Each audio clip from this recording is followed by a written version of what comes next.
Now, dear students, once again in third lecture of simple stress and strain के third lecture में हम आते हुए हम टॉपिक डिस्कस करने जा रहे हैं बल्क मॉडुलस।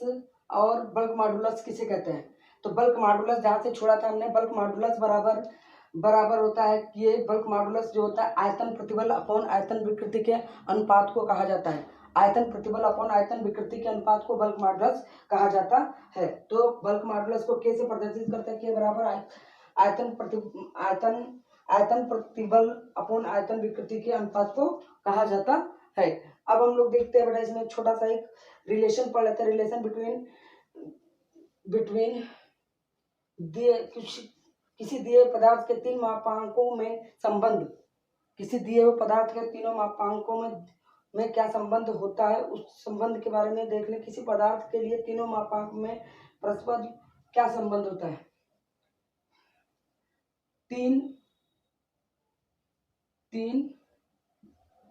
मापांक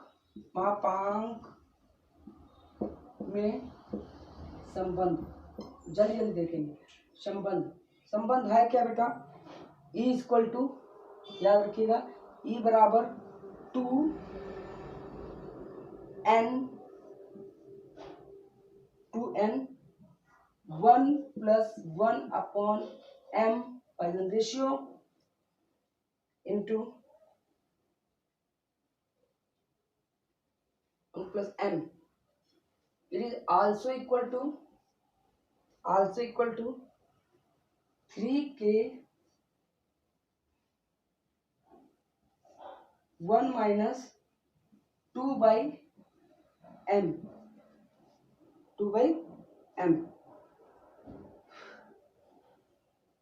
Now, अब यहाँ पे बात कर लेते हैं क्या चीजें हैं, उनके नाम आप लोग को मालूम है, मैं उसको बताऊंगा नहीं। देखो, number 1 E modulus of elasticity, ठीक है, यंग का गुणांक या यंग प्रत्यास्थता गुणांक। N जो है दृढ़ता गुणांक, ठीक है, दृढ़ता गुणांक या modulus of rigidity. M Poisson ratio. K आयतन या M पॉइसन रेशियो। तो K क्या है? Bulk modulus. K क्या है? Bulk modulus. तो देखिएगा फिर से बेटा, रिपीट, ये तुम्हारा क्या है? मॉडुलस ऑफ इलास्टिसिटी या यंग मॉडुलस। ये दृढ़ता गुणांक, मॉडुलस ऑफ रिजिडिटी, ये Poisson ratio 1/m, Poisson ratio 1/m। फिर के बल्क मॉडुलस, आयतन प्रत्यास्थ, बल्क मॉडुलस आयतन मापांक, ठीक है। ई, फिर से ई बोलिए, ई, आवाज नहीं आई, ई, फिर से ई, मॉडुलस, यंग मॉडुलस रिजिडिटी, ठीक है।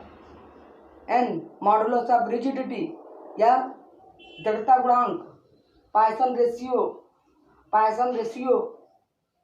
आयतन गुणांक। तो सबका मान पता चल गया, ठीक है, यहाँ से सबके बारे में जान गए। तो E बराबर 2n ब्रैकेट में 1 प्लस 1 अपॉन m, E बराबर 2n प्लस ब्रैकेट में 1 plus 1 upon Poisson ratio. E बराबर 2n ब्रैकेट के अंदर 1 प्लस 1 अपॉन m। बेटा ये मैं आपके रिपीट कराने के लिए मैं बोलता हूँ कि आप मेरे साथ से, मैं रिपीट कर रहा हूँ तो रिपीट करने से फार्मूले याद हो जाते हैं, ठीक है। तो हमें ये फार्मूला ये रिलेशन से निकल के आता है, लेकिन इतना बड़ा रिलेशन में अभी नहीं कराने की इच्छा नहीं है, आपके लिए जरूरत नहीं है।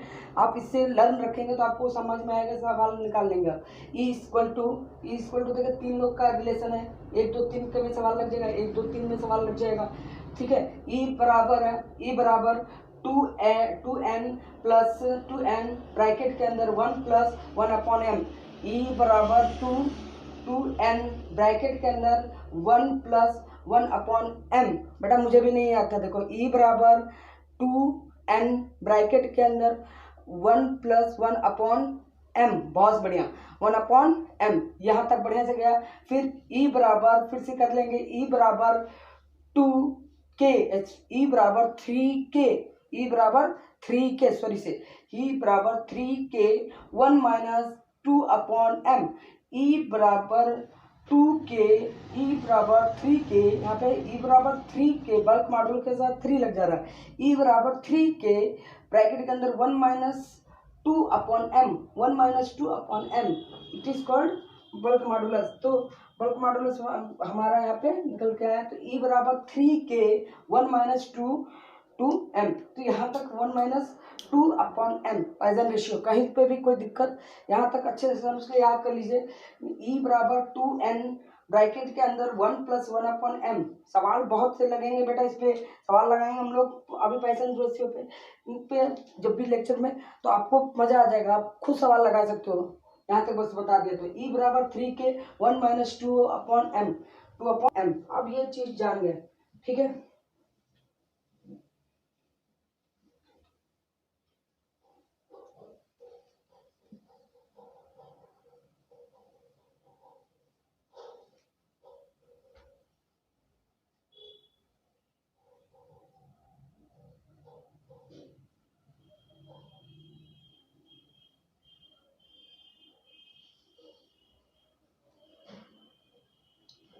Now dear student, we get one numericals also। एक 10 मिलीमीटर व्यास वाले, ठीक है, एक 10 मिलीमीटर व्यास वाले, तो व्यास डायमीटर d से 10 मिलीमीटर, 10 मिलीमीटर mm, 10 मिलीमीटर व्यास वाले तार पर 125 किलोग्राम का लोड, 125 किलोग्राम लोड कितना है, लोड 125 किलोग्राम, ठीक है। 10 मिलीमीटर व्यास वाले तार पर 125 किलोग्राम का लोड आरोपित किया जाता है। स्ट्रेस कितना होगा हमें निकालना है इसमें, स्ट्रेस, स्ट्रेस कितना होगा निकाल देंगे भाई। पहले डायमीटर है, ठीक है, एरिया बना लो, ठीक है। तो देखिएगा बेटा, कभी भी डायमीटर से एरिया बनाने के लिए एरिया बराबर pi by 4 D square, D square. कैसे एरिया बना रहे हैं, पाई बाई 4 डी स्क्वायर करेंगे तो एरिया बनेगा, ठीक है। एरिया हमें बनाने के लिए, क्योंकि पूरा काट का क्षेत्रफल लेना है, तार गोल होगा तो पाई आर स्क्वायर होता है, तो डी बोला तो पाई बाई 4 डी स्क्वायर, ठीक है। तो पाई बाई 4 डी का वैल्यू है 10 उड़े 10, 2 बार है तो 10 उड़े 10 2 बार कर दिया, ठीक है। तो आप लोड ले लेंगे, स्ट्रेस बराबर, स्ट्रेस P बराबर F अपॉन A, तो 1 2 5 अपॉन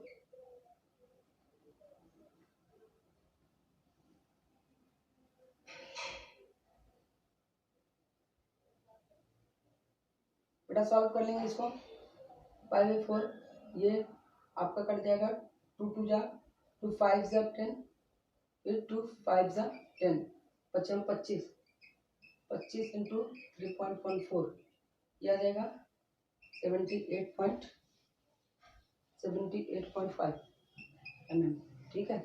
अब एम में आंसर देंगे, ठीक है। तो नाउ 125 अपॉन 78.5 से डिवाइड कर देंगे, तो 78.5 से डिवाइड करोगे तो निकल के आ जाएगा, इस कितना आ रहा है, स्ट्रेस तार पे आ रहा है बेटा 1.59 किलोग्राम पर mm स्क्वायर, 1.59 किलोग्राम पर mm स्क्वायर। तो बेटा हमने देखा सिंपल सवाल पे किस तरीके से स्ट्रेस के क्वेश्चंस को सॉल्व किया गया है। तो आप न्यूमेरिकल्स आप लगा सकते हैं, इस पे बेसिक न्यूमेरिकल्स हम लोग लगाते हैं। एक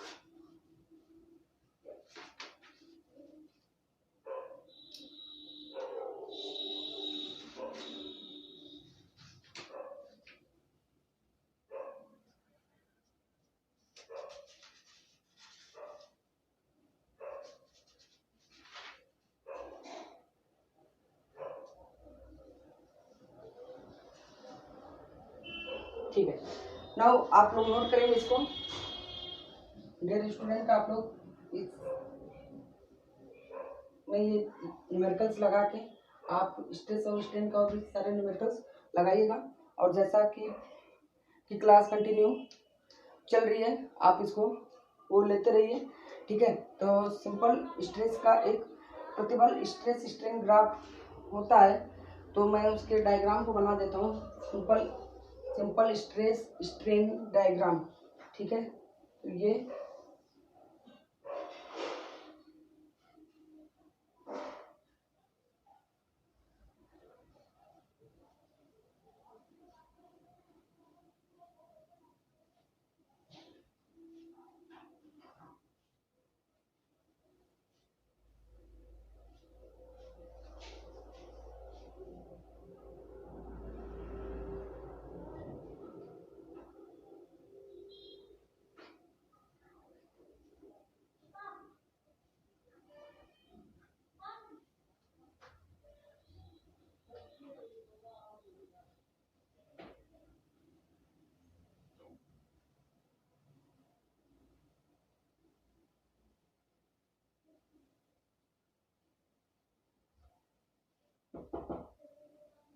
ए एंड बी।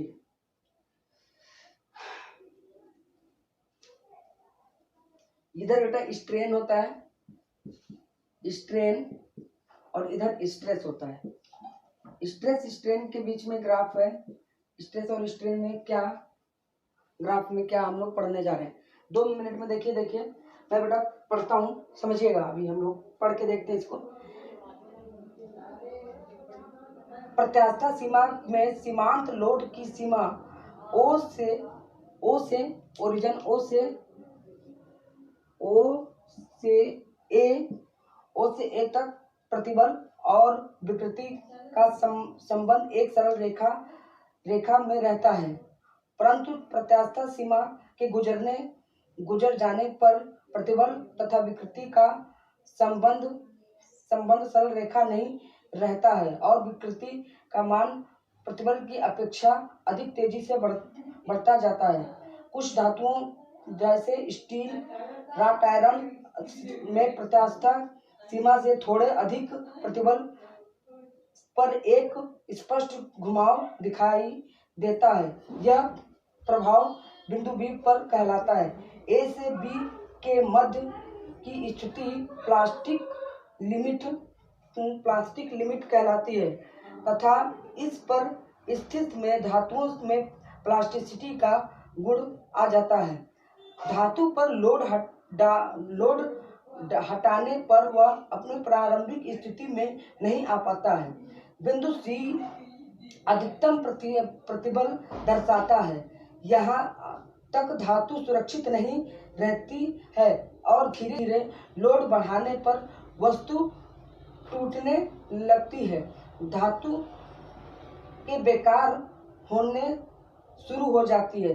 इस स्थिति में ब्रेक डाउन के लिए आवश्यक लोड का मान अधिकतम लोड से कम होता है तथा पदार्थ टूटने से पहले ही प्रतिबल का मान घट जाता है। बिंदु डी पर ब्रेकिंग प्रतिबल कहलाता है। तो बेटा हमने यहाँ पे पढ़ा ओ से ए इलास्टिसिटी है। इलास्टिसिटी मतलब स्ट्रेस स्ट्रेन बराबर है, ठीक है। Stress directly proportional to stress directly proportional to strain यहाँ पे है इस वाले बिंदु पर ओ से ए के बीच में, लेकिन यहाँ के बीच में प्लास्टिसिटी आ जाती है। बिंदु बी पर क्या आ जाती है? प्लास्टिसिटी, मतलब अब यह लौट के वापस नहीं आएगी। अब यह लौट के वापस वस्तु नहीं आएगी। सी तो वो बिंदु हो जाता है जहाँ पर सी वह बिंदु हो जाता है, ये तो प्लास्टिसिटी अब तो लौट के भी नहीं आएगी, वापस लौट के नहीं जा सकती है। और सी वह बिंदु होता है कि अब इसके आगे तो वस्तु टूट जाएगी, तो पीक पॉइंट बोल सकते हो। PEA के पीक पॉइंट होता है ऑफ ब्रेक डाउन, ठीक है, टूटने से पहले का peak point of the break down हो गया, peak point of the break down हो गया। और लास्ट हमारा जो डी होता है, जो डी है वो हमारा होता है ब्रेक डाउन हो ही जाता है। यहाँ पर प्रतिबल लगता ही नहीं है, ब्रेक डाउन हो ही जाता है। तो समझिए, understood dear friends. Once again you I am explain the chapters. Energy के साथ देखेंगे इस चैप्टर को, बहुत बढ़िया से ग्लो कर रहे हैं हम लोग, ग्लो करके। हाँ, क्या पढ़ रहे थे? शियर, स्ट्रेस और स्ट्रेन के बीच में क्या, प्रतिबल और विकृति के बीच में ग्राफ। तो प्रतिबल और विकृति के बीच में ग्राफ से हमने क्या पाया, क्या अंक पाया? लोहा, कास्ट आयरन लोहा का, चाहे कोई भी ऑब्जेक्ट हो, तो कास्ट आयरन लोहा अगर किसी भी ऑब्जेक्ट का निकालते हैं तो पहले से ओ से ए रीजन तक उसमें कोई भी कम स्ट्रेस और स्ट्रेन का ग्राफ इक्वली था। जितना स्ट्रेस होता था उतना ही स्ट्रेन पाया गया। ओ से ए के बीच में ये पाया गया कि स्ट्रेस और स्ट्रेन दोनों बराबर हैं। Stress directly proportional to strain है।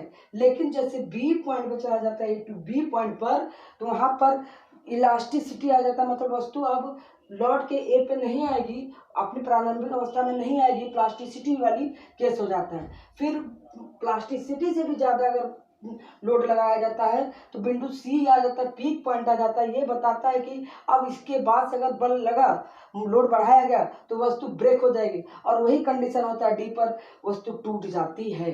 तो यह सिंपल स्ट्रेस स्ट्रेन कर्व का मापांक गुणांक यहाँ से हम देखने को मिलता है। तो बेटा देखिए, अच्छे से पढ़िए इसको।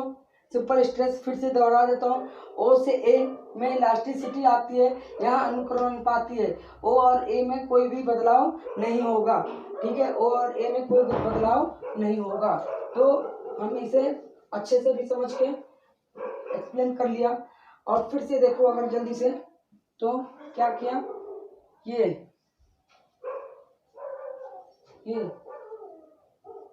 दो, ये पॉइंट हमारा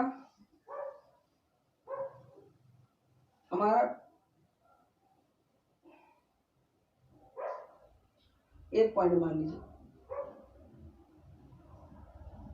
यहाँ पर stress directly proportional to sigma से भी लिख सकते हैं, स्ट्रेस को लोग लिखते हैं, और हम पी से लिख रहे हैं, तो P directly proportional to strain. Stress strain बराबर है। ये पॉइंट आ गया, ए आ गया, ओ आ गया, बी आया, यहाँ पे प्लास आती है, बी पे प्लास्टिसिटी मतलब लौट के जाएगी नहीं।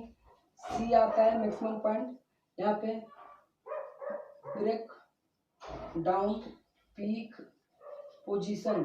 अब इसके बाद वस्तु टूट जाएगी, पीक पोजीशन। और डी पर आते ही वस्तु टूट जाती है, डी पर आते ही वस्तु टूट जाती है, उस पर प्रतिबल एकदम जीरो हो जाता है, वस्तु ब्रेक डाउन हो जाता है।